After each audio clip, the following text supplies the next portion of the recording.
And I brought that before the Lord in fasting and prayer. And I said, what am I going to do? And the scripture came to me so clearly out of the blue. Behold, I am the Lord, the God of all flesh. There is nothing too difficult for me. I said, okay, all right, I'll buy the place.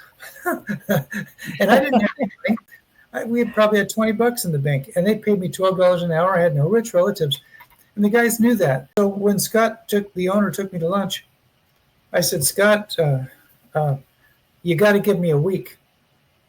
He says, Michael, why drag it out? You know it's going to close down.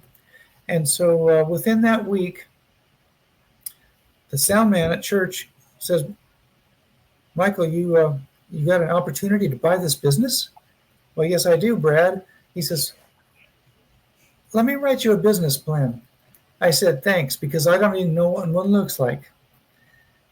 And then I was closing the store up on Saturday, and somebody calls. I reluctantly answered it, and she says, Michael, you don't know me. My name is Georgia, and I heard that you want to buy a business.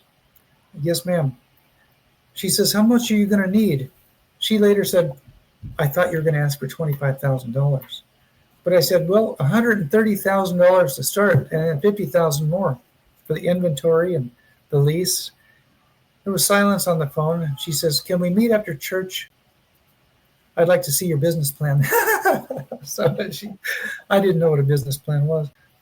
So her husband, a CPA, Brad, my sound guy, Kathy, and me, we all met upstairs at Brad's place. They look over the contract and the business plan. And Georgia says, we don't often understand the will and way of God, but we do know when he speaks to our hearts.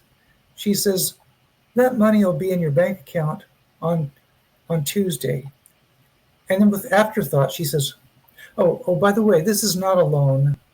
There's no repayment. There's no interest. This is a gift. Wow. So Michael's music was born.